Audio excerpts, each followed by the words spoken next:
Old Mac Miller, baby. Been on that Mac Miller jam. Man, I didn't do the turn down like you do. Oh, to yeah. like fade out. I just stopped. I tell you, I got a kick. Hey, go listen. If you like Mac Miller, go listen to his Tiny Desk from years ago. Yeah. It's really good. It's really, really good. And you'll get a higher respect for the soul. Well, and his bassist. He's a really good bassist. But yeah, man, episode 55. Welcome back from the European vacation and all those other vacations. I wish it was a vacation, but yeah. The Junior Seau episode, yeah. number 55 Jeez, man. Hopefully we don't go crazy. Yeah, Junior Seau, 12-time Pro Bowler, 8-time All-Pro, Hall of Famer, right? Yeah. So he was the poster child for the brain injury. One of the CTE. Yeah. Yeah, that was way to bring up some bad news, man. Yeah. Well, I mean, this is just keeping it real. Yeah. Yep. So let's go ahead and thank our sponsor, Comer Distributing, for supplying the tasty beverage for this episode, which is Samuel Adams Light, American Light Lager, and I'm pointing to the producer, American Light, easy drinking, Sam Adams. Cheers. Yeah, it's just not as again, just like your favorite Bud Light. Probably a little more. Yeah, I heard you made a comment about Bud Light and me last week on the podcast. I think I do it every episode, do I not? If anything, it's kind of becoming consistent. That. So on this episode, we'll be talking about, man, a lot of stuff. We tackled DEI. Well, started to. Over the last 2 weeks, because we were in perfunctory. Yeah. That's when you were on the European vacation. I was down there doing committee work. I sat in on the education sub and then also the full sub for a little bit. Then I had to leave because I had some meetings. But we also had death by fentanyl. Yep, we tackled that on the floor. So we'll be talking DEI. We'll be talking about the press conference that we held this past Tuesday morning. For tax reform? For the tax reform, yep. Cutting the personal income tax to 3.99 initially. Yes. Going down to almost 2.5. It's phase one. In a phased approach, yep. So like that. And then we'll also be talking about, just some other stuff. Some of the committee stuff that I was dealing with, some of the stuff that you're dealing with, some of maybe priorities. Hey, did you know we have 16 legislative days left? That's it? I know. When I actually counted and I look, because Sine Die is May 8th, and we have furlough the week of April 11th through the week of the Heritage. Yeah, April 14th, 15th, that third week or whatever. So, 16. Wow. And we got a lot to do still. Yeah. This year. So now, do we still have Sine Die? I thought we removed it. No, that's crossover. Oh, yeah. Yep, so we still have Sine Die. But yeah, so we'll talk about some of that stuff that we maybe personally and maybe as a Republican caucus that we want to get done right before the end of the session. So, but we have been effective so far. Yeah, and we'll talk about all that kind of stuff in that segment. So, well, let's get to the European vacation. Yeah, man. Well, the last 2 weeks because again, you were on European vacation. I was sitting here like a yeoman doing the work, and I went to the World Court People's World Court. Yeah. And it was a court system, so there was. And now wait United a minute, States. Did you tell me this was you and Bill Clinton? Bill Clinton was there earlier in the week. So it was like a Democrat thing. It did seem very Democrat whenever I was there. No, but all joking aside, tell us about it. Yeah, but as we were sitting there and started watching testimony, of course, I was brought there by an author, Chris Haddaggy, who has written many tech books. He was advocating, and he brought me there as a survivor parent to share my testimony along with a girl that testified as Jane Doe. I think it's all going to be part of a documentary to state how tech companies are being held responsible. Some baron over in Germany that's kind of funding all of this stuff. But it was my first time in Europe. I've never been either. It was pretty unique. It was a pain in the butt to fly. So had to fly in, I think it was 13 hours to Madrid, and then had to transfer over and then another 3 Yeah, hour but first flight. class, you get the No, it warm wasn't first rag, class. I wish it was. I really wish it was. I would have certainly paid for an upgrade to first class. Right. It's worth it. So if you you're go to taking- Europe, definitely get the first class. Hey, and upgrade. I've heard that too. If you're going to Hawaii, anything over 4 hours, I would think for me 4 to 5 hours, I'm considering the upgrade for sure. Yeah, I mean, I think Vegas was only like a 3 hour flight. Yeah. I So, think Phoenix Sky Harbor's around 3. Going from and a half. Madrid to Berlin, that was 3 hours. Yeah. And that was a different plane. Those are not American planes. So that's the prop. it was like flying Spirit Airlines. Yeah, you get the guy out there, taking the propeller and Just very bare. two-stroke, I baby. will say. I was told I caught it at a lucky time, so the weather was nice Okay. while we were there. Got to experience some So where'd you Indian go? cuisine. Charlotte, Madrid. Charlotte to Madrid, Madrid to Berlin. Okay. Did And, you have any sort of layover in Madrid? not enough time. I was just basically, it was 2 hours, but it took me 2 hours to get through All the the passport check and all that stuff Gotcha. to get back to the plane. okay. And I about missed my flight coming back from Berlin. I was there 2 hours early, and they ended up dumping out my suitcase because I had bought a bottle of cologne that looks like the radio tower there or something. And so it popped up on the scan. They dump everything out to find out what it is. That's a bottle of cologne. Yeah. Looks like the Eiffel Tower or something. It's similar. Yeah. Looks like a big ball at the top, like the Space Needle in Seattle. Don't be looking at me like that. It does kind of look similar to that. But This is kid friendly. So all right. So they dumped your whole cologne. they bottle? dumped the whole suitcase out, which Oh, took me okay. forever to pack. And then I had to pack gotcha. everything back up. And by the time I got it packed up and zipped up, I'm literally running through the airport. I thought I was going to miss my plane. I got them to barely hold up. And they don't like you running in Berlin in the airport. They're fussing at me every time I pass by. I was like, no, only English. Oh boy, and broken at that. But All right, it was a so- fun time. So you went over there and basically Yep. gave your testimony to. Gave testimony, and then I did a live studio shoot with Italia TV, Okay. which it reminded me of like a 2020 like in studio, or like a Oh. Fox and Friends or something, Yeah. but it was one host. That was a little difficult because they're speaking Italian, then they would speak in English, and then Oh right. come back, and then I did a little bit of filming for a Paris documentary company out of Paris, Dang man. and then came straight back. As soon as I landed, I had the one day, and then I was back in Colombia.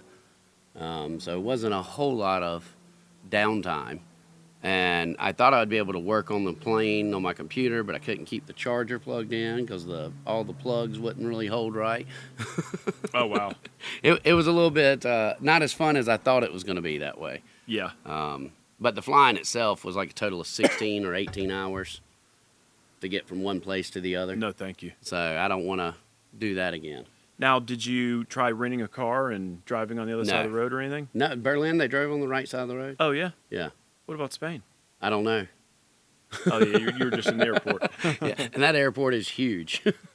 Oh, Madrid. Yeah. Oh, I can't imagine. Madrid was huge. You have to take trains. It was almost like 4 Charlotte Douglas airports Yeah. put together. So you had to take trains to different sections and Oh yeah. all down Different to the terminals wings. and all that yeah. stuff. So it was a big airport, but yeah. And then as soon as we came back, trying to catch up on everything that's been going on the past week. Yeah, I think when you were in Europe is when we had the PBM Ad hoc committee, and that was a long day for us for sure. Thanks to all the committee folks who traveled and then sat through. I mean, I think we went 9 to 4. And if Breaks? we broke after the third speaker. We broke about 40 minutes for lunch, and then brought everybody back. So, and again, I'm trying to just hold my opinions, just because it's a process, right? So we've heard from PBMs, drug manufacturers, independent pharmacists. We are having another PBM ad hoc committee April the 8th, and we'll have Ryan Bernal with the Hospital Association there to speak to the 340B program and how that impacts drug pricing. We're going to have Dr. Feldman. She is a rheumatologist out of New Orleans. She's flying in. She'll speak to sort of her experience with PBM, so more the physician perspective. We've got HHS, so Eunice Medina Yeah. will be joining us. She's our Director of Health and Human Services. She'll speak on the Medicaid program and how the drug pricing rebate program works, and then how does that... And she was recently appointed or confirmed. Yep, that's right. And then we'll also have someone from Express Scripts. They are a PBM as well. So Yes. we'll have everybody covered on that. Again, just looking into drug rebates, drug pricing, how does it all impact us as patients? Yeah. So, Well, got to put more money back in the citizen's pocket, right? yeah, Make sure. well, We've got the insurance rate ad hoc committee. I haven't not seen a meeting yet yeah, scheduled, but I'm looking forward to sitting down through that. yeah. And again, trying to do a weekly recap, man, it just goes by in such a blur, especially our Tuesday, by the way. Yes. So I had a medical sub at 9 a.m. on Tuesday, which is atypical. That's not a normal thing, because that's usually when people are traveling in. And this, we were taking up S2. That's the health consolidation bill. Remember, we tried this last year, trying to take 7 health agencies and putting them all into one. The Health SAR bill. That's the one. Well, this one is, I would say, health consolidation light. This is taking 3 health offices, so DEODIS, mental health and disabilities and special needs, and putting them under a new cabinet level agency. So that director will be able to help deliver health care in those offices more efficiently. So we had some... So we're not going to have a Health SAR. No health SAR. No health SAR. Just Not one person. just a cabinet level agency that's direct report to the governor. Now, what is the title? And we don't confirm him, but Dr. Simmer, McMaster appointed Dr. Simmer. What is he appointing him head of? What is he? Or trying to appoint him head of? He wasn't he director of he was director of DHEC, and then when we split it, it went he would be the director of public health. Okay. And I think Myra Reese would be the director of environmental services. Okay. So Which I don't think he's getting confirmed from everything I've I haven't heard. even paid attention. I know there was a lot of call to actions going on, right? And I think the Senate questioned him. I just don't know if they did anything with it. Do you? I don't know if they did or not. I from what I've seen, now granted, before being elected, you'd see stuff and you'd think that you got all the details. Yeah. But I've seen a lot of damning information, it appears, Oh, gotcha. on him and his views of being fairly liberal in his approach and the way that he approached COVID. Yeah.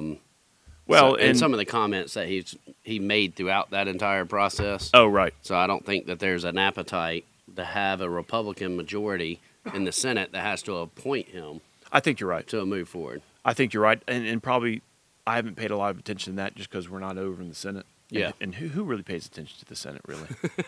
I mean, they don't get in until 1. So. Kidding, Clymer and Johnson and Stubbs. Only the people that Just only kidding. work half days until noon. Yeah. They get to pay attention to this.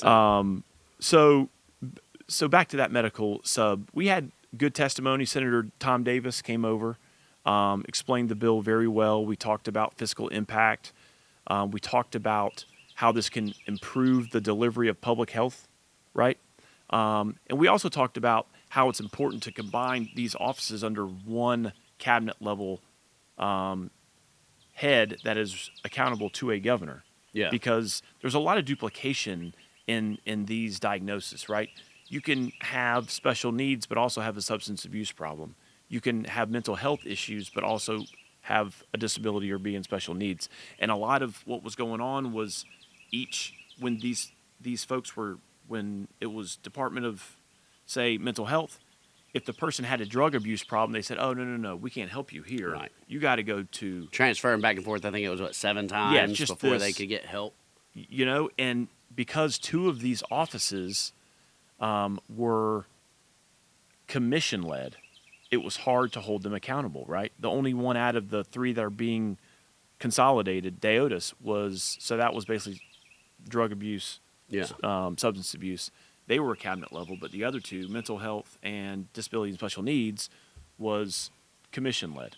And so very hard to do anything efficiently when you got to call a board meeting and do public notice and all those types of things. So just trying to bring it all under one roof, just 3 instead of 7 this time. So, but again, Thomas Beach of the Freedom Caucus, he was there. We had some questions, but I think I don't see any big issues with this one this time around. But we'll take that up in full committee. He wasn't complaining about it. No. We talked about it a lot. I thought We actually talked a lot this week at our desk. Yeah, This is the first time we've had conversation. I think this year. Thomas? Me and Beach. Good. Always good to see. Did y'all hug it out? No. We smoked a cigarette together though. There you go. So that subcommittee actually, I didn't even have quorum. Literally, I had 3 people missing. So I had to literally just take testimony from. Couldn't take a vote. Yep. So then I had to turn back around and come back in an hour after we adjourned the House to then welcome the full subcommittee. So we had a regs, but we did vote that out favorably to the full committee. So nice. We had a regs committee meeting, and I was looking up the bill because we established it was. I'm trying to think of the exact title, but it was these medical professionals that consult you due to your genetics, like a genetic counselor, I think is what it was. Yep. So we established that last year that they could get licensed through LOR. Yep, that's right. And as I'm looking through, I'm looking up the act to where we made it. And then I was, of course, a little bit ahead of where we were. And then I went back to another bill, and I'm looking at act, and I'm looking it up on my phone, and I'm looking at it, and I'm like, man, I voted against this last year. Why would I vote for this? So it come up, and I voted against it, and everybody's kind of gave me a puzzled look. So I voted against the reg. And then as I go and close one window, the correct one pops up, and I was like, nope, I did support that. So I was like, dadgummit. Did you have to go back and? I didn't go back and change anything because it didn't fail to begin with. Oh, okay, so I gotcha. just went up to LLR and I was like, look, hey, this is the reason I voted no because I thought that I'd voted against the bill to begin with. Yep. But I was wrong. I had the wrong window open. Well, and let's also talk about and we're literally for this past week we're literally just talking about one day. We also had some introductions. I think we had several. We had Dean Fale and his son there. Yes. We had Gary Brewer's birthday. Gary Brewer's birthday. That was funny. What is he, like 65 now? The best comment was Cody Mitchell saying, "Your child bride." Yeah. Bless his heart. And so I'm doing an intro for Dutchman Creek. Yes. Had a class there. Avery Waycaster is a student there, and she also goes to my church, so I've watched her grow up. So it was a special needs class. Yeah. Their buddies, the teacher, got to do that. And so you're up in the... That was Thursday where we messed up. Oh, that's what that was. Okay, we'll get to that. But I tell you what. We did a lot of well talking this week. Doing intros can be a logistics challenge for sure, especially whenever you go to the loses lobby. The resolution. He literally lost his framed resolution for Northwestern, right? I thought Brian took it because I was going to talk crap about someone Gaffney. was playing a joke on him, and I'm trying to do an intro. He goes, "Hey, where's my resolution?" I go, "What?" It's like, what's wrong? It was a mess. But anyway. But we also on Tuesday let's talk about the softball game.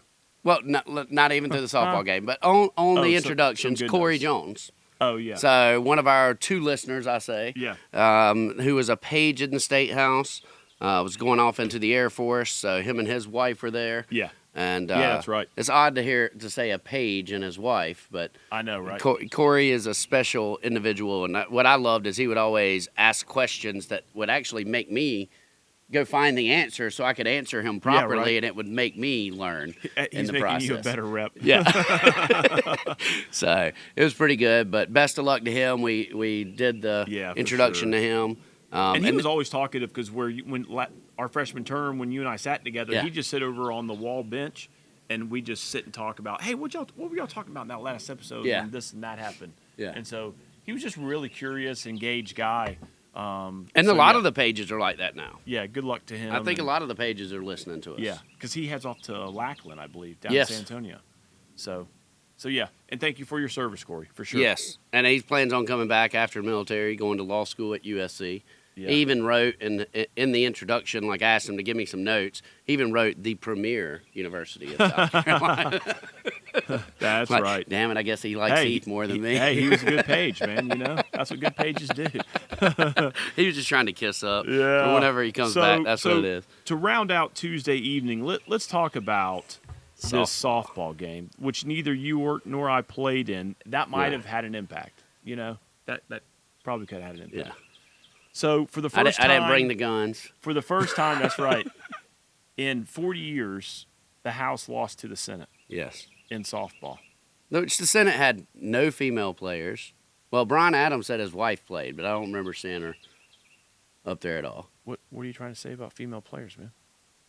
I'm saying that I believe women should not play in men's sports, men should not play in women's sports. Because there's a biological difference. You know what Senator Lieber told me in the cookie room after? He said, yeah, see, when I go over to the Senate wins. Oh. Well, what made it worse was Teeple, our freshman rep, that replaced Lieber. He goes and gets a sympathy card, and he comes around on the floor, and he's like, hey, Guffey, I need you to sign this sympathy card. Oh, I think we all signed it. And I was like, what is this for? And he's like, for the Senate whenever they lose the softball game tonight. So he filled out a whole sympathy card to give to them, and he gives it to them before the game, not after the game. Yeah. Whoops. But they gained Russell Ott, which was a hell of a softball player. Yeah. I didn't see Neil Collins playing for us this year, and he's usually a hell of a softball player. Did Bamberg play this year? I didn't see Bamberg out there either. Huh. Micah played a little bit. Okay. The funny one was David Martin.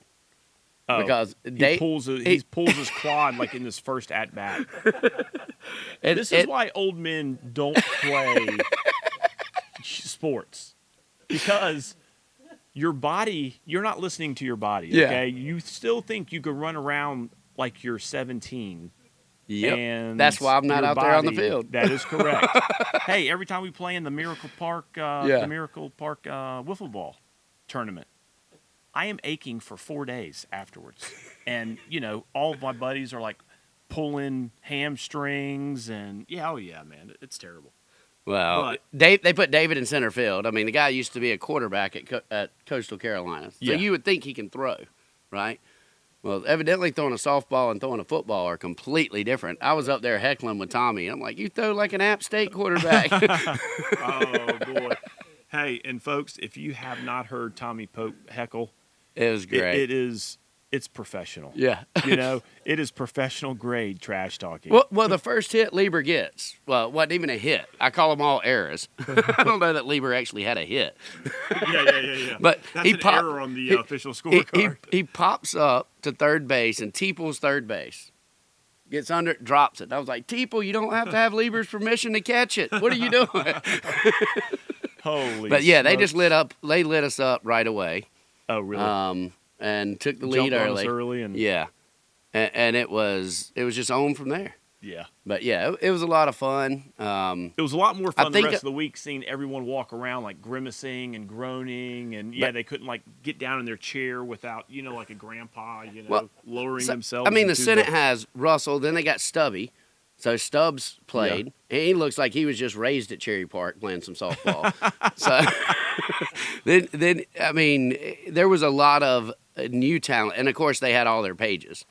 Yeah. So all the old men wasn't playing, which we know that's majority of the Senate, right? Yeah. Yep. So yeah. I don't remember what the final score was, but I did find it very funny. Like 13-9, I heard. Well, I found it very funny that they had 13 runs, but only 12 hits and no errors. was like, that's some Senate math. That math ain't mathin'. Every time that someone would make an error, I would scream out, "You 244'd it." Oh boy. So yeah, moving on from Tuesday, another, looks like Wednesday we had regular session. I think that's where we tackled DEI. We're going to tackle that in the next segment. Which we stopped in the middle. Yeah, we had our firefighters Yes. in. Good to see them. We had a MUSC health reception. I ran into a bunch of pharmacists and folks over there. That'll be fun. I tell you what, man, they were talking my ear off about PBMs. That's why you didn't make it to my fundraiser? Did you have a fundraiser? No. I was at the Keep the Majority. You showed up at the end. Yeah, I did. Yeah. But then Thursday we had session, and that's where we had the intros with Northwestern football state champions. Which they brought over 100 people, which I didn't Yeah. know that I'm supposed to let staff know whenever a large group is coming. Yeah. I just thought, just show up, just Man. get in the balcony. You didn't know that? No. No one's ever told me that. Hey, I didn't either. Evidently, you're supposed to let them know who's Yeah. coming. And you know what else we didn't do? You know what you're supposed to do? Buy them lunch. No, you go through. I mean, maybe.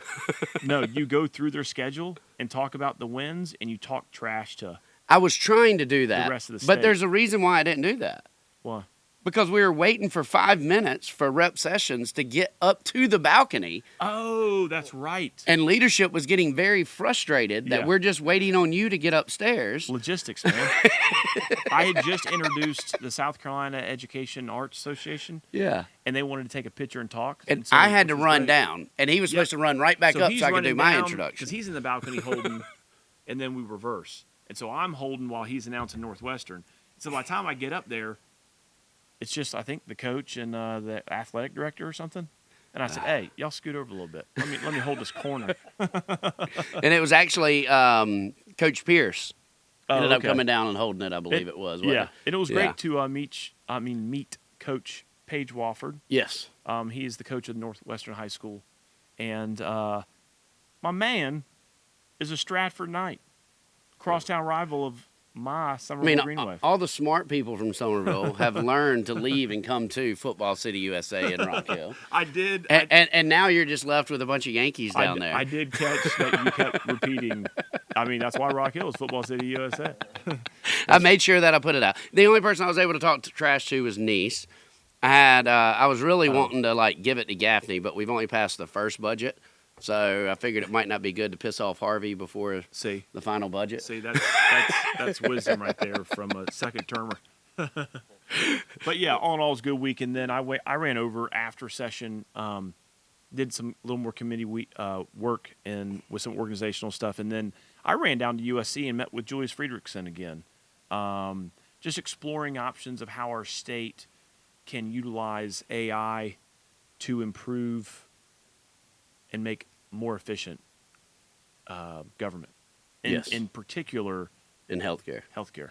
Yes. Yep. So we pulled some of his team together, some healthcare folks, economics folks, and They're trying to create the Terminator. Don't. but man, I tell you, that conversation with Julius, and man, when you're talking to a person who is as smart as Julius Friedrichsen is, it makes you imagine just how can we make things better, right? Yeah. Because he makes everything sound so easy. So then Friday, Well, it sounds like he's always had these ideas and nobody wanted to listen to him. Thursday afternoon, all through Friday, I am calling, just making phone calls, trying to figure out, all right, how can we do this? How can we do that? In regards to this project. So it took me down a lot of stuff, AI, cybersecurity, all that kind of stuff. Looking to have another meeting this next week. Yes. So keep I want everybody- involved in that one. keep everybody informed on that. Here's one thing I will take.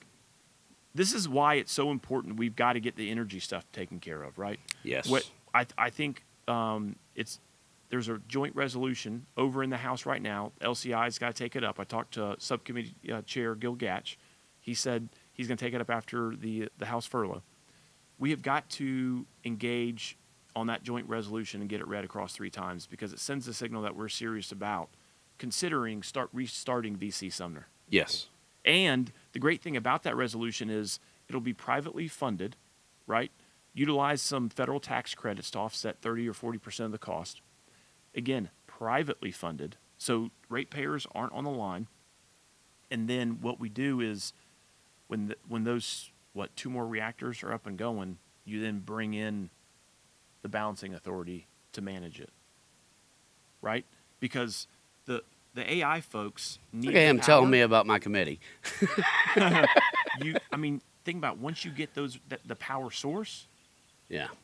That now creates the magnet for your AI stuff. Yes. And you start doing, and for the tech companies that are moving, because all of this is moving so quickly. Not only that, quantum is already being produced. Right, and it's just, and quantum's going to take up so much more. You're not talking about 4 times the amount of energy. You're talking 100 times the amount of energy. Right, and then you start bringing in the high performance computing clusters that can start sorting all this data and helping us.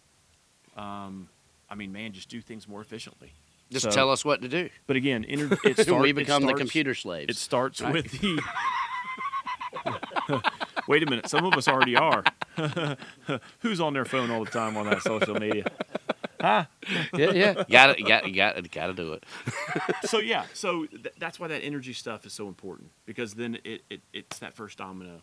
Agreed, 100%. Then we can bring in the AI in the business and economic development, and I think create a world-class environment here in South Carolina. I think South Carolina, with our military, our healthcare, and our infrastructure with energy, we're in a unique position. Yep. Compared to other states. And all the while, come on, man, we've got to be the best state. We are, according beaches, to where people are moving to. Yeah. So. Now, how do we stop that? That's what I Send them to Fort Mill. That's the kicker. But even with all this growth, with our tax cut, going from 6.2 to 3.99, yep, which is huge. It's moving it to a flat tax. It's going to put us ahead of North Carolina and Georgia. Their current rates, North Carolina's at 4.25, Georgia's at 5.39. Yeah. Creates a path to 2.49, which would be, this says lowest rate in the nation. That's not true. Lowest rate in the Southeast, I think is what it is. Well, lowest effective. rate that's Effective. not. Yeah. Yes. Does not raise sales or property tax. Keeps exemptions for groceries and medicine. Yep. And it moves South Carolina off the federal tax base, putting us in control as opposed to Washington's schedule the way that they do the taxes. And you're going to hear, whether it's folks from the Freedom Party or the Democrats, you're going to hear that we're now putting tax burdens on poor people, right? But I think any way you slice it, making a more fair tax to where, think about it.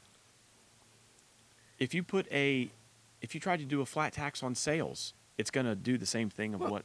Bottom line is, it is a Republican value that everyone should be taxed the same. This is a flat tax. Yeah. 3.99. So for every $10,000 that you make, you're going to pay $399 in taxes. Yeah. You can't get simpler than that. Yep. You know? That's the only thing that I've already heard from. Well, they can say that, but we have 44% of the population of South Carolina paying $0 in taxes. Yeah. Yep. And that's right. huge.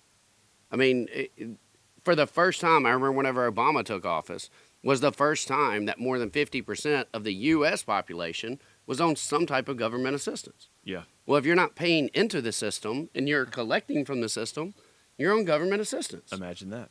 So if everyone paid their fair share, then we could all play. We want to talk about equality. What's more equal than you paying a percentage of what you actually make? Yeah, correct. So, and again, this is a definite step in the right direction. Yes.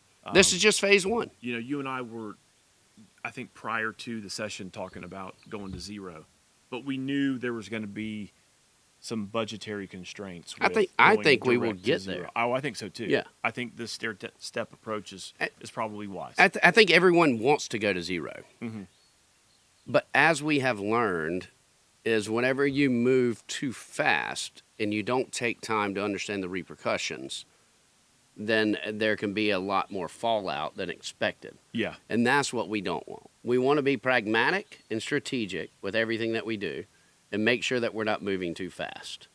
But like I said, phase one, we're putting it in place. Every tax break that we've ever given has been staged, Yeah. right? Yeah, the one that was done in the 124th Yeah. session right before we got here was Yeah. very, And very this similar. is just the first stage. So, But this was our number one pillar yeah. on the Republican caucus Pillars for Progress this year. Yeah, that's right. So, looking forward to that. I think that comes up in subcommittee. Is it next week? Or the following? I'm not sure. I think maybe next week. But Yeah, it was introduced on the floor. We both signed on to the bill. Oh, yeah. Now we've also got a bill for holding fentanyl. Oh, hold on a second. Let's stay on that tax reform. And that's a joint sort of idea. I mean, the governor was there, the House was there, and the Senate was there. So both House and Senate leaderships and the governor support this plan. So, and I don't know if we've shared with the two listeners, but this has been talked about. We've been Since November. Yeah, this has been worked on for a long time prior to session. Yeah. Just had to see how it impacted the budget, Well, and where we can make the cuts. That's why we took it right after the budget. Well, and this also shows whether you're serious about something. And anyone could introduce a bill. We can introduce a bill that we're going to cut all taxes and fund all roads and cure cancer. everything. Yeah, and cure cancer. But how serious are you about it? Is it going to go through the Senate? Are you going to get support from the governor? Yeah. And what I like about this is it took leadership. It took Harvey Peeler with Senate Mm-hmm. Finance. It took Bruce Bannister with Ways and Means. And it took President Alexander, Speaker, Yes. and the governor's office. and everyone working together, and to have a joint press conference like that, it's the first time I've seen Yeah. that happen since I've been in the House. Yep. And and for the introduction of a bill, Yeah. not the passing of a bill. I know. So to have that many people come out in support right away and say, look, we're all rowing in the same direction, this is what happens whenever you have a Republican supermajority. Yeah. And this is the way it should be. And again, I look forward to that debate. I'm sure our Freedom Party colleagues will have some amendments to throw on it. But As they're going to say, to make it better, but without any of the research, without the Senate, without the governor, without any of this stuff. Yep. And watch carefully, folks. What's going to happen is they're going to throw out amendments. They'll take pictures of the tabling motions on the amendment, and then Say we go to weren't social really media and say they are the real tax reformers. And then when it comes to the bill, guess what they're going to do? They're going to vote for the bill, right? And then claim victory. Well, at that least it's not like the they're budget part of, that they request money and then they vote against the budget. yeah. Well, or also in the budget was provisos that protected girls' bathrooms Right. and girls' locker rooms from biological males, and they voted that down too. Right. So, but anyway, folks, just facts here.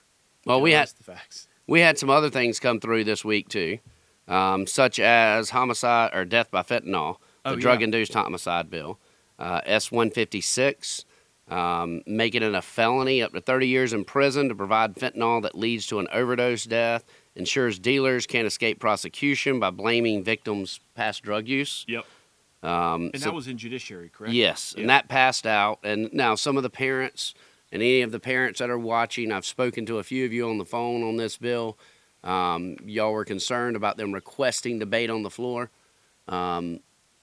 Would you like to explain the purpose of requesting debate whenever something's put on the calendar for What was our the listeners? What was the concern about requesting debate? They thought that meant these people were against the bill. Oh, no. That's just a sort of normal thing of, If you know it's not going to be unanimous consent, yeah, correct. then It's got to go on that part of the calendar, and then it comes up, gets second reading. Any amendments considered, speaking on the bill, against the bill, and then we vote on it. So Yeah. that's And just normal process. And this isn't something that I think is going to fail. I think that it is a good bill that And this already has came a out of support. the Senate. Yes. Yeah, so once it comes to the floor, and hopefully we can support it and get it passed to the governor this summer, he's signing it into law. Right. And this was, if memory serves me correctly, this was Senate 1 last year. S1. Yep. A few changes. Yes. Yeah. So, Which I mean, that's the purpose of having someone like Chairman Weston Newton, who has this 100%. brilliant legal mind yeah. that can sit here and foresee what the traps or the Yep. loopholes are going to be and try to address it. Yeah. So yeah, man, busy week.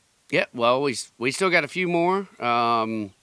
We also had the firefighters bill, an LCI, 3163, that ensures workers' comp covers firefighters who suffer strokes while fighting fires, responding to rescues, or participating in training. I don't know why it never would have before. Maybe that's a whole insurance problem to begin with. But, you know. Did y'all pass that out favorable? That is passed out of LCI. Sub? I don't full? know. I don't have that information in front of me. Gotcha. Okay, so we'll see that on the floor before we get out. Yes. Okay. And it was a perfect week to do it with the firefighters there. Oh, yeah. Yeah. Yeah. All right, well. Let's take a break. Was that just the last few days in the Yes. legislature?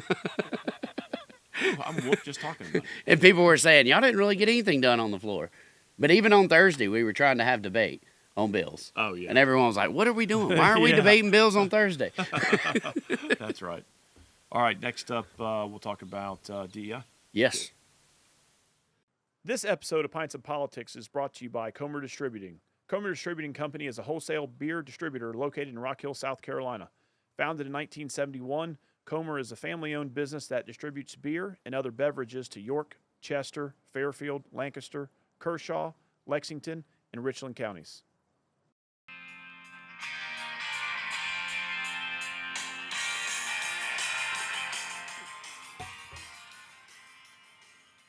All right, man. What's next? Oh. What's coming up this week? Yeah. So we had some debate on the floor with when DEI was introduced. Representative McGinnis took to the well, introduced it. Had some back and forth, had some amendments, and then we adjourned debate. I love the way that he started off. He said, diversity, equity, and inclusion. There's nothing wrong with any one of those words. But when combined together in a program, that's where it goes off the rails. And I thought that really set the tone. First of all, we are not eliminating all DEI Programs? No, we're eliminating DEI programs. We're Yeah. not eliminating DEI. As far as like so the to idea, say. the abstract. Yes. Yeah, and again, Or as I like to call it, the 14th Amendment.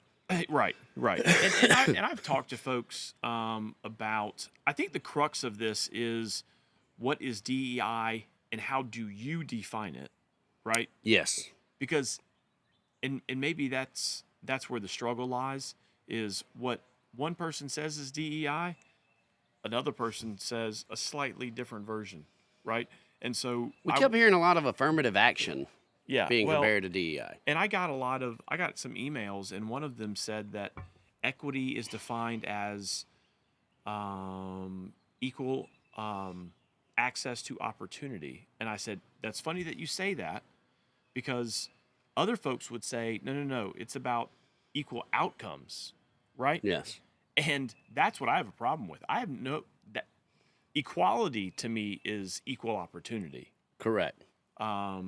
Whereas I heard over the last, 5 years. Which, if you're asking race. It was equal outcomes. And I'm like, wait a minute, what? Yeah.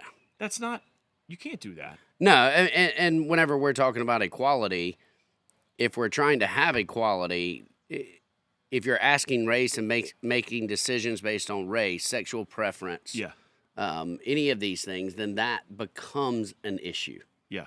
Because the purpose of you doing that is to give someone else a better opportunity than someone that was born the same way that they were without any reasoning. Right. I mean, and again. So it needs to be based on merit. You get a lot of head nodding when people are like, hey, I believe in equality. I believe that it should not matter your skin color. You should get a job if you're qualified, and the employer wants to hire the person.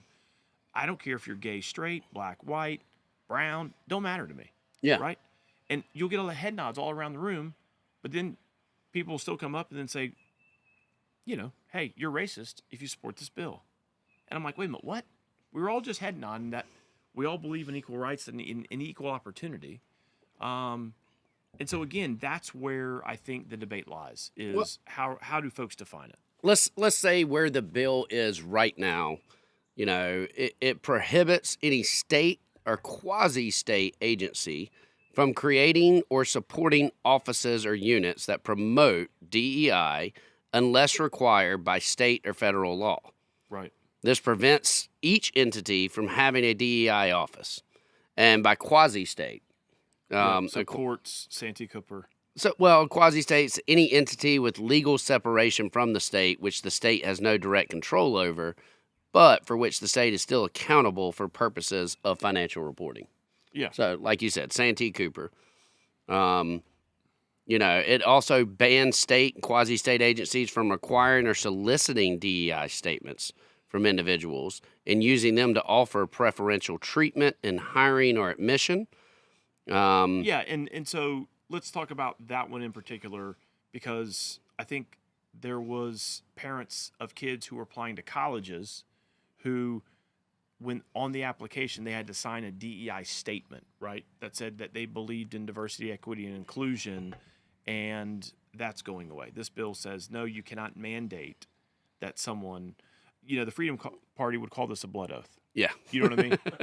just to apply. So we're against blood oaths now? The funny thing is, I think we signed the oath when we filed. I'm still waiting to on run. the swamp to tell me what to do. Right? When you I file don't know. to run, it's on the statement. It is. If you don't have an option, any contract that I don't have an option, like I must sign, I sign it first name under, last name duress. Yeah. Except for your filing paperwork. I don't know. If I felt forced, maybe. It says you are filing to run as a Republican in the Republican primary. If you lose, you swear to support the Republican candidate. Yes. And every person signed it. So in effect, all Republicans, and I'm should air support quoting, the Republican candidate. right, so including the Freedom Party, they signed the oath. Yes. And they just don't remember. Just for their office, though. They don't remember. So anyway, let's get back. We're getting sidetracked.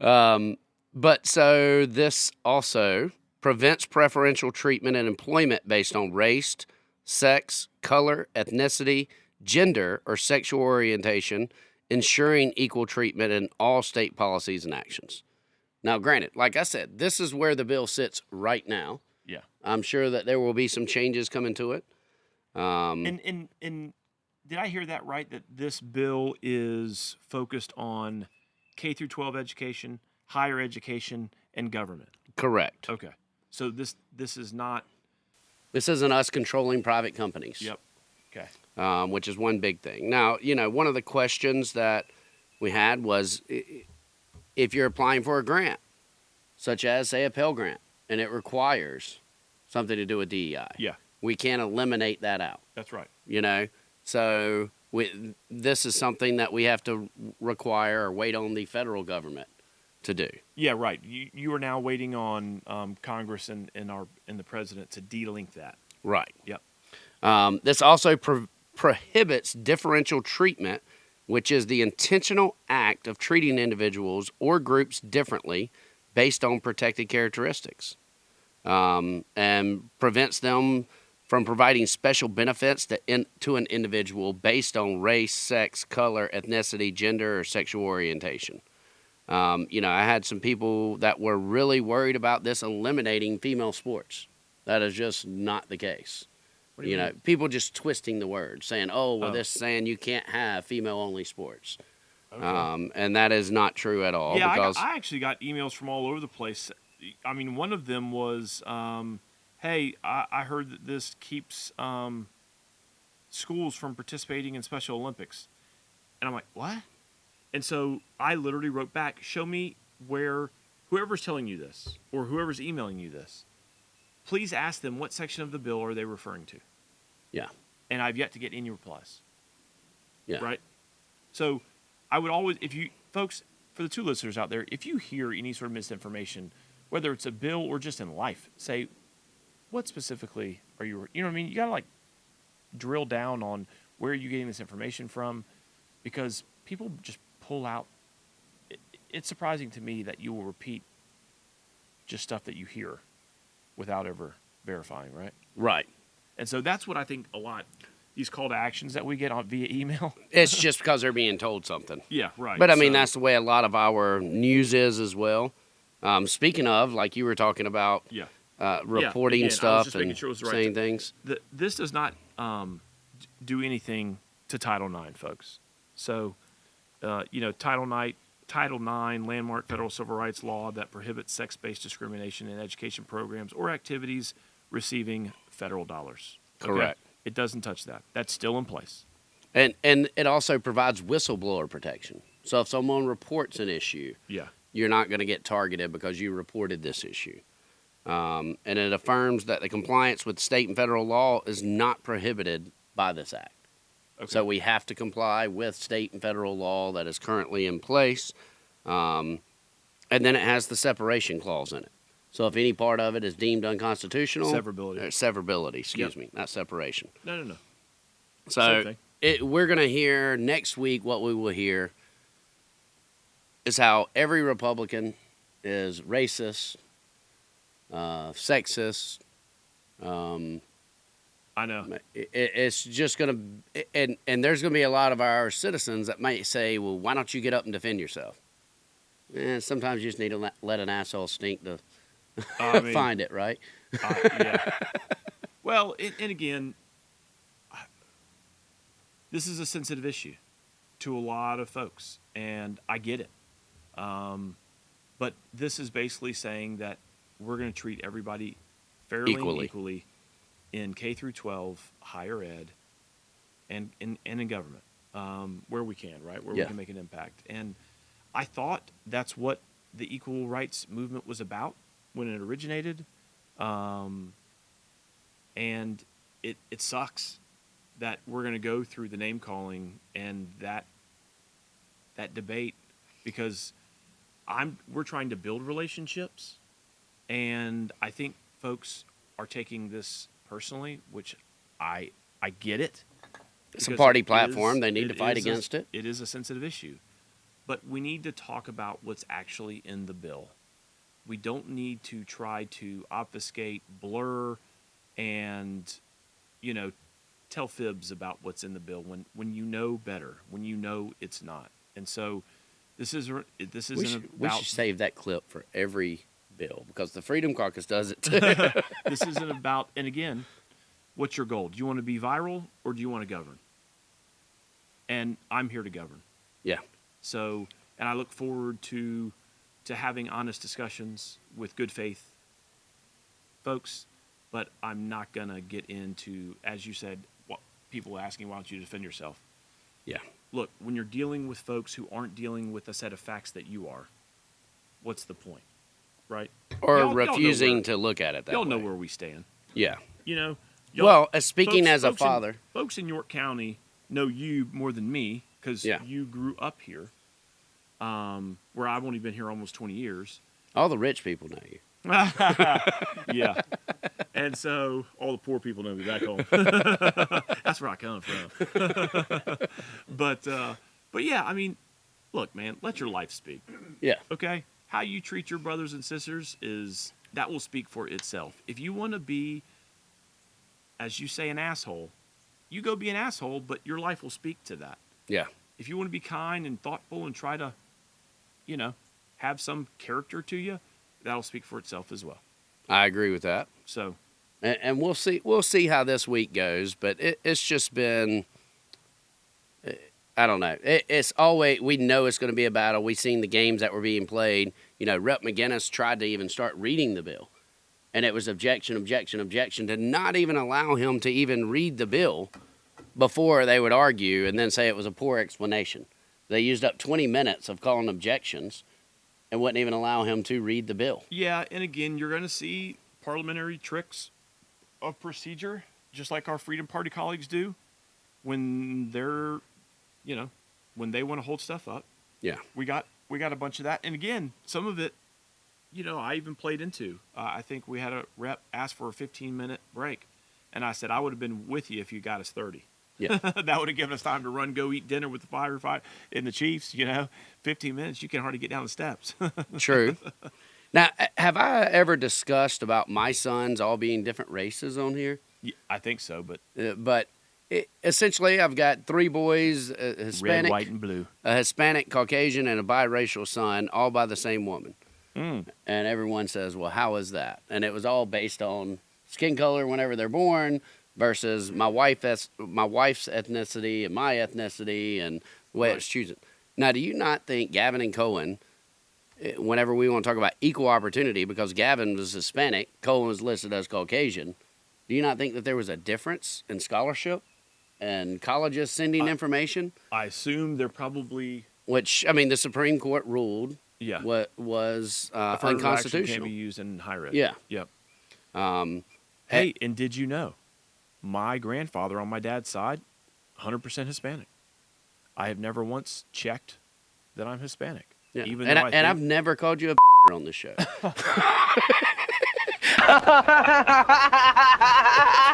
That's racism, man. I love to racism, bro. I say that because my brother or my boys used to joke around back and forth. Gavin would tell Cohen, he'd say, "Hey, your white privilege is showing. You need to." And Cohen say, "You're just a leave me alone." Oh, here we go. See? They're just fighting back and forth.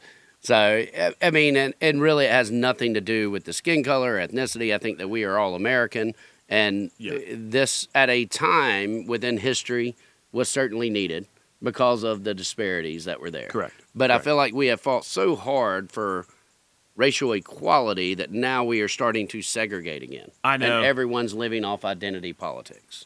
What makes them better and than it's someone else? unfortunate, and it, you know, I just hope folks don't say things that are, you know, burning bridges.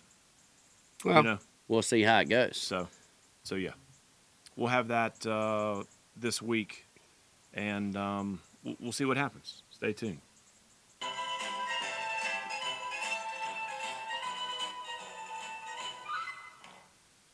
All right, I want to talk about the local GOP here in York County. I thought The music was fitting.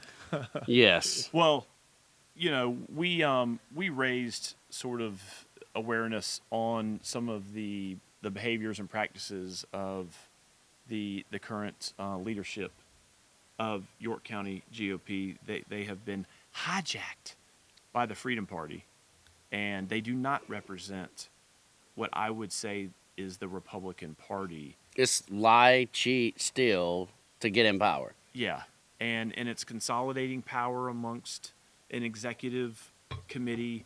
It lacks transparency, and now they're doing it via Zoom, evidently, yeah, without even inviting the ECs. And again, folks, be careful. You know, it's like on a federal level, you know, when they name bills like Total Healthcare Transparency Act, you know there's no healthcare going on, and you know there's no transparency going on. That's the same thing with the Freedom Party, you know? Yeah. It's the same thing with this bunch over here right now that's leading the York County GOP. We had reorg meetings, and then we had a makeup meeting here, 2 weeks ago now? 2 weeks ago. And we have yet to get all the full data. Actually, it was last week. From last Saturday? Because I was in Berlin. That was the makeup. Yeah. Yep. So we have yet to get any of that data back from the local GOP. But yet they're already calling for a special EC meeting on Thursday, April the 3rd, which they're not allowed to have any EC meetings between now and county reorg. Which is the 12th, right? Yeah. So now they're calling a special EC via Zoom, and not every EC even got the email for it. Again, folks, I'll let you follow around me with a camera crew. It doesn't bother me one bit. If you're in leadership, they're not really for transparency. they should be full disclosure, letting like there's poll watchers. There should be some verification of the information that's being entered, because I suspect some shady, sketchy things going on. What we saw, not just in the first Saturday reorg, but the second Saturday, and then we'll talk about your personal situation in your precinct. But that makeup meeting was scheduled for 10 a.m. over here at the courtyard. An email then goes out, and we raised awareness about it. Said, guys, I don't think the local, more participation in Republican Party is better for the collective, right? We need more people, common sense conservatives, sorry, but taking some time and invest it in local party politics. Right. Because right now, what we're getting is a few folks. The clowns running the circus. Yeah, it is just, it's not representative of conservatives at all. And so we raised awareness on it. We called the BS on it. they want to try to say that they want a convention style of party bosses should determine who can run as a Republican in this state. Get the hell out of here with that. Well, Get outta here. their whole purpose was because that's the only way they'll ever get rid of Lindsey Graham. And they call themselves America First. The America First movement. Uber mega mega. So who's Mr. America First, Donald Trump? What did he just say about Lindsey Graham this week? Yeah. What do you think about that? That was pretty hilarious. I was like, man, Larry Barnett is literally crapping in the diaper right now. He doesn't care. Because it's like the Wait a minute. Okay, but the chair of the York County GOP claims to be #1 Trump fan. Okay?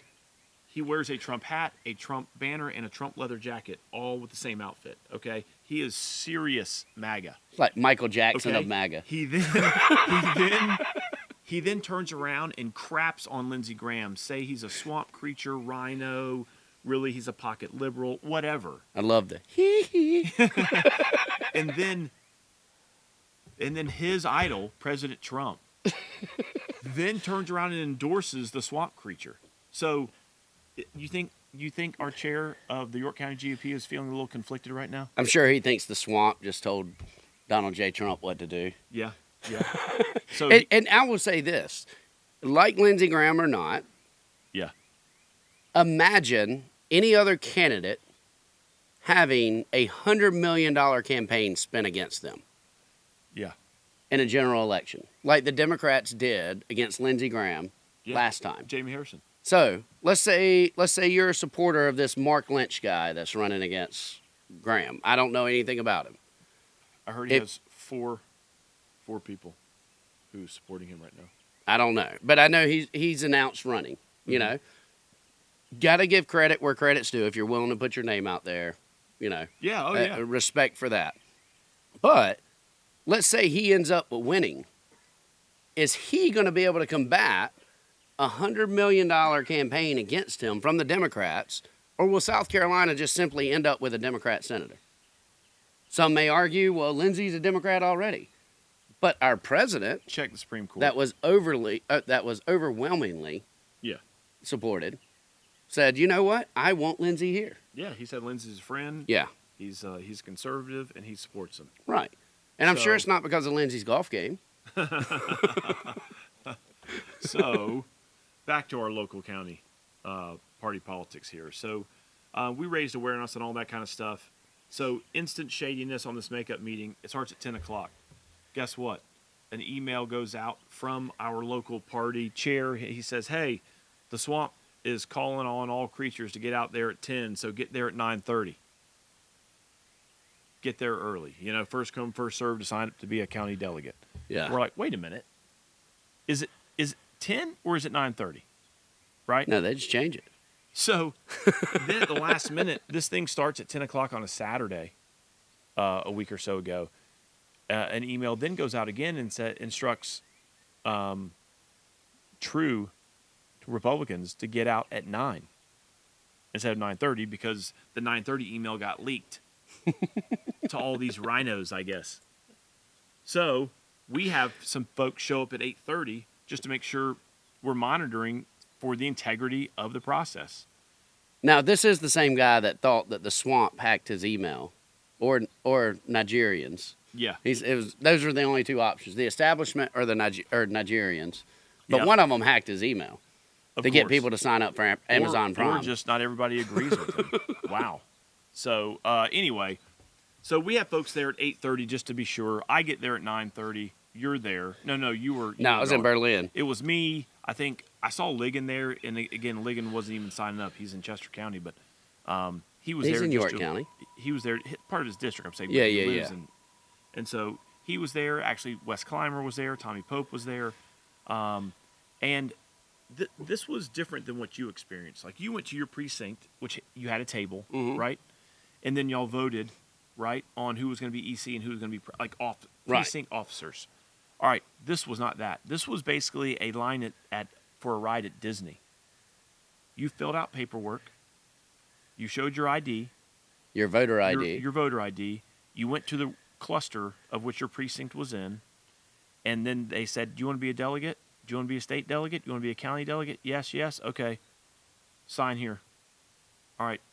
Go turn your stuff in there. That's it. Now we're supposed to trust the people that are running the party right now to provide this data back? Yes. Of who was there? Yes. This will be interesting. Oh, yeah.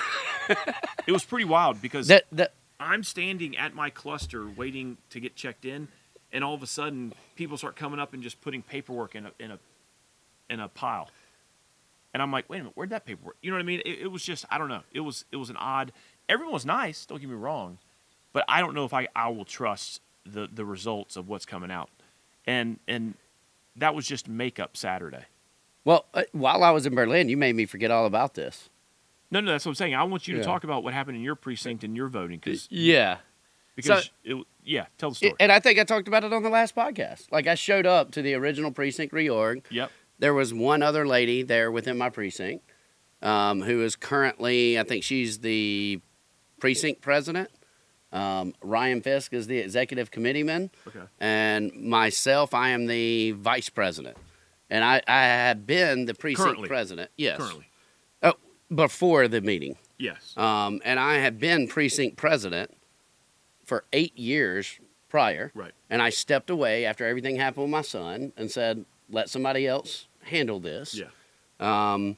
And so whenever we show up, I'm thinking, okay, well, now they don't include me in emails because I reply back whenever they lie. Yeah. So they don't like that. So they're just trying to silence me that way. And so I was like, no, I'm going to show up. I'm going to go ahead and ask for EC. Well, Ryan was unable to attend. We listened to Dennis Getter, who was kind of leading that cluster of the people. And what we were told was, you vote for your precinct officers. So we sat there. It was just you and another woman. Me and another woman. Okay. But granted, being an elected official, you have many people come up to you all the time, right? So there's other people that were there. And if anyone knows me, knows I love to record with AI meetings. But I I nominated myself for EC. The lady said, I would like to be EC too. And I said, okay, so how do you want to do this? And she said, well, you've got more experience. And I said, well, if I'm EC, it'll probably work out best for both of us because you'll be able to show up sometimes as the proxy, as precinct president, whenever I'm in Columbia and can't attend an EC meeting. Yeah. We wrote it down, her as precinct president and as secretary. She signed off on it. We turned in our paperwork. I signed. Very cordial conversation. No issues whatsoever. Little did you know. But I get an email on 3/18 that says, Miss Martha Kern has filed a formal complaint regarding your actions at the York County GOP reorg. Others who were there confirmed to me that Martha's versions of the events is correct. Your behavior was egregious and totally unacceptable. Can't believe you, man. I want to give you the opportunity to resign as Rosewood Executive Committeeman if I do not receive a written resignation by you at 8 a.m. tomorrow. Now, granted, they all know I'm out of the country. Yeah. Like, I just happened to pay for Wi-Fi, so I was able to get this email, or else I wouldn't have been able to reply to them by 8 a.m. the next morning. It said, I will call a special EC meeting for Thursday evening at 7 p.m., at which time both you and Ms. Kearns will be given the opportunity to speak, followed by a discussion and then vote by an executive committee on what will be taken. So this statement... And who was that from? This was from Larry Barnett, our chair of the York County GOP, if that's what you want to call it. The head clown here. It says... Mr. Guffey, if he had a nomination for office, he responded that he only wanted the office of executive committeeman and nothing else. Then I nominated myself. Mr. Guffey began to explain that he wanted to be heard, emphasizing that his opinions often disagree with many others. As he continued, his voice grew louder, and his frustration with current party became more evident. You were intimidating. Yeah, well, it'll get to that. I made it clear I also wanted the position, stating that I was just as qualified as he was. So now you beat her up? She said, it says, Mr. Guffey's tone and volume escalated, and he became increasingly intimidating. He was bullying me, exclamation point. You know, you have a track record of that. Well, I've got a track record of people accusing me Hey, of wait a that. minute. Wait a minute. Let me guess. In the next paragraph is where you tell me that you threatened to whoop her ass. Yeah. So she says, I tried to remain calm, gently reiterating that we both wanted the same position, but his demeanor did not change. Mr. Guffey then grabbed Form 2 and wrote his name down as precinct executive committee. She signed all the paperwork. And everyone's in this church together. Yeah. If you're getting loud, someone's hearing it. And of course, everyone that doesn't want me there is trying to find some reason to get me out. So this caused the whole thing, man. to which I have talked to attorneys now about this. I've explained that this is 100% false. I explained my position on this, and I even said, now not only did I reply to our current chairman and the non-elected officers that he copied on this email, just because these are the people that he wants to become the new elected officers. But I replied to them. I also included media, and I included all elected officials, and I included anyone and everyone that I thought would be of value to read this bullshit. Yeah, right. And you just basically respond by saying, hey, look, we've already had the election. You have no grounds. Peace out. Yeah, I mean, the best thing, and the funny thing is Dennis Getter, who's running it, was standing right beside him. I said, I want to know who confirms her actions. Let's give a name. Not a big deal. And I I said, for others I copied on this email, please see the games that are being played in an attempt to silence me. Use your platforms to expose these tactics and get some people out to the makeup reorg on Saturday. Yeah. I suggest recording everything. There are great AI apps that you can use on your phone to do so. Yeah, and so it's just shenanigans like this, I think, that need to be exposed, right? Yes. And from everything that I hear, membership, folks who came out to reorg has greatly increased. Yeah. Support whatever they tell them to support. Right. And evidently there is a new person, the guy's named Scott, I can't remember his last name, that spoke at the meeting, and he basically said, if you like what Larry did, vote for me. So I would highly suggest not to vote for him whenever it comes for the new precinct president, or for the new party president. And then you have Caitlin Boyle out of Fort Mill, which is the chair of Moms for Liberty, and is Jackie Terrible's number one person, or Tara Bill's number one person. And again, here's the where I'm at a little disadvantage. I don't know any of these people, right? But hey, I will say this.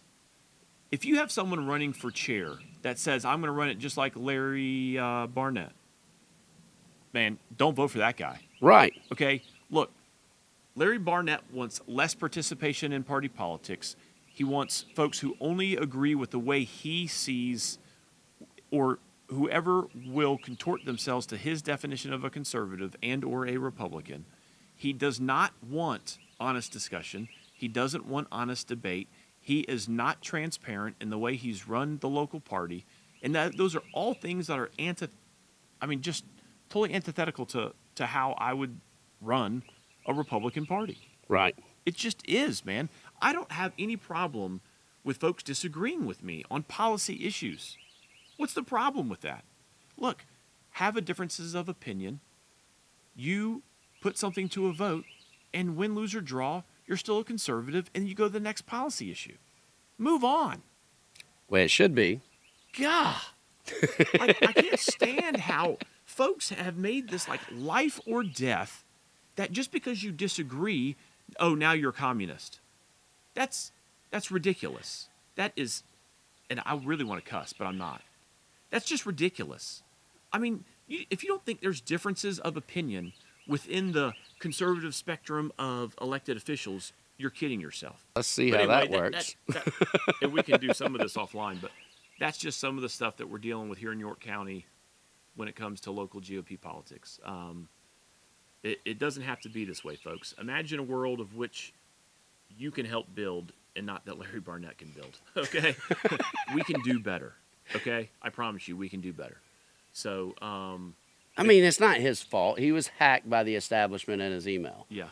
So maybe the website's been hacked too. Again, man, when I see Larry in public, I am professional. I am kind. I try to be respectful as I would to any human being. I just fundamentally disagree with how he runs local party politics. Fundamentally disagree.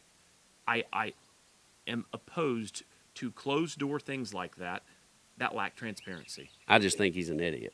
Well, again, there's a different approach. I both tried could to be true. I'm just saying. I tried to play nice and understand because I felt like we had a lot of the same beliefs and what we wanted. Yeah. But once the power got in his head, we see what's happened. Always be wary of folks who want more and more authority and power. Yes. It can go to their head. And we see it down in Columbia too. Yeah. Folks just get drunk on it, and We're not talking about you, Lieber. I'm talking about that baseball swing. But anyway, We got to give it back to him due to the softball game. Right. Oh, good. Sorry, I saw the producer messing with the camera. I was like, oh, is the battery dead or something? I mean, Guffey was running along just on the sign in. It'd be like that sometimes. So what do you got coming up this week? Oh man, got subcommittee. We're hearing a couple bills in the medical sub. We've got full committee discussing the healthcare consolidation of Department of Special Needs, Disability Special Needs, mental health, and substance abuse. So we'll have that in full. Look forward to that debate. I think I haven't talked to everybody, but I think everyone supports it, even from our Freedom Party members. Nice. I think that they like how this is. We've had some time since last year to really look into it. I think through consolidation we'll get more efficiencies and a better delivery of the quality of public health. So looking forward to that debate. And then we have, again, I'm going to try to get up with Julius and some of his team over at the flagship, Yes. University of South Carolina. Also bringing in some Department of Admin folks, and we have a state CIO and a state IT team that it'd be great to get all those folks in a room to say, look, if this is what we want to build, can we build it? If we cannot build it, what are the barriers? And now we're going to figure out how to get over those barriers. Just have to figure it out, Yeah. right? So I start what off. about you? I start off Tuesday. I am a keynote speaker at Fraud Fight Club, which is a Another convention for no. This is a keynote speaker for Fraud Fight Club, which is for banking officials that are combating fraud. So I will open up in the morning there at 9 a.m. We'll give the keynote, and then I have to leave and start heading down towards Columbia. I have a meeting with X and their government team at 11. What and day is this? Tuesday. This is all on Tuesday? Yes. Oh, wow. Are you going to miss session? No, I will be there. I may be a few minutes late. Oh, okay. Gotcha. Monday, I have to meet in Fort Mill High School. They've got a news team called The Buzz, Oh, yeah. and they're wanting to record something for Gavin's Law as they begin to present it.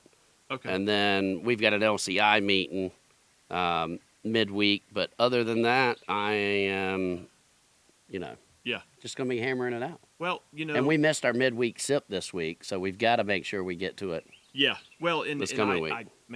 We had such a busy week. I failed to mention the bills on the floor Yes. that I actually missed one of them. That's how busy I was. You was on vacation? Yeah, I was in that little ante room, where you can watch session on Taking a whatever, nap right and before? I'm on the phone, and I know my bills are on page 7. And I You got missed 3 one of them. your own bills. Yes. So my bills are coming to the well, but those are on page 7. They're starred, highlighted, the whole bit. Staff is there; they're ready to go. But I see the speaker and Speaker Pro Tem Tommy Pope switch, and they said, "Okay, resuming on page 5." And so I'm on the phone talking to somebody about, and whether it's work or the legislature, and I swear I thought it was only about 5 minutes, but the next thing I know, I see staff and Chair Lady Celeste Davis approaching the well, and I'm like, what bills are they doing? And I can tell by the the way he's looking around the room, I go, oh no, that's mine. And so I'm like, hey, I gotta go, and run into the chamber. And no, it was handled. That's why it, we always say it's a team effort. Yeah. Thank God, because sometimes you just get distracted. Now, I missed a little but bit. we did get patient-friendly billing passed out. I believe it was unanimous, so it's over in Senate Medical Affairs now. So. Well, and I actually missed out a little bit of session this week. We had the Moms for Liberty state. All of the chapters throughout the state came into town, and they were having a breakfast and convention with everyone. And evidently one of their speakers canceled, and they asked me to come and speak, which I was invited to speak last year. Yeah. And was out of. I was in Congress then, and was unable to do it. So I came down and gave a short presentation there, along with I think Alan Wilson was there, Josh Kimbrell, Nancy Mace had recorded a video there. Cool. So I left and came in a little bit late. So I might have missed a few votes, but I had an excused absence. I was given leave. An FFA 4-H vote, man. Yeah. Unfortunate. But, man, it was just busy. We were just getting yanked everywhere. But this year is certainly different than last year. 100. Last year, it seemed like we had plenty of time to sit there. And I'll tell you, whenever we sat together, things ran so much smoother. Because we were making sure, like, hey, if you missed this, hey, go up to the desk. This is what you missed. Yep. And this year, it's just, I did. But, that'll wrap up this episode. Stay tuned. Next time you'll see us as midweek sips. I'll make sure Guffey gets there from his vacation. And then another thanks to Comer Distributing by providing Samuel Adams American Light Easy Drinking Beer. If you like Sam Adams, I think you'll like it. It's just a little lighter alternative. Did you not like that beer? I mean, why'd you pour the Bud Light in your glass before we started? Yeah, that's right. I have to give it back to you. What'd you think? I actually liked it. I know, right? It was good. Hey, I tell you, there's been a couple of beers that I'm like, man, I could probably keep that in the fridge, Yeah. You know what beer that I actually, from this podcast, I convinced Senator Johnson when we were over at Hoppin' to try Little Slurp. Remember that beer? Yeah. Yeah. But remember the artwork and all that? We're like, oh, this doesn't sound good. We smelled it, it was like, but it tasted fruity. good. Yeah. But man, it tasted great. Yeah. Hey, same response. Senator Johnson's like, oh, come on, man. I was like, try it. I'm telling you. Just a little slurp. Yep, just a little slurp. And he tried it, and he was like, huh, this is good beer. I go, I know. So he actually had that for the episode. So yeah. So, yeah, again, thanks for Comer Distributing. Thanks for the 2 listeners out there. Thank you all for watching. If you have some friends and you get out of the basement, please recommend the show. PintsandPolitics.shows where you can catch us. And follow Subscribe. Orton and Seamus. Yeah. Right. Their second episode? Yeah, they dropped their second episode. Yep. I seen a little clip of it where, Jeff seemed to think that it was not normal to be able to see ankle bones. He must not wear hey dudes like and you. Seamus was like, if you can't see the ankle bones, you have cankles. It was pretty good. Oh, boy. Hey, I did miss you last week, man. You provide the color and some of the humor, I think, that it sort of makes me better at this. And I told Tad, our producer, I was like, during that intro, it just felt so uncomfortable, so irregular. I kept turning to my left, thinking I could bounce an idea or a comment off, and I'm like, no one's there. I had so many people come up to me at the State House. Yeah. And they were saying, we missed you. Like, we didn't hear suck one time this week. Yeah. So welcome back, Mr. Buddy. Yeah. So no more vacations. Yeah. All right. So we'll see you next time. Thanks for listening. Thank you. Beauty queen, diamond ring, football star, maybe president.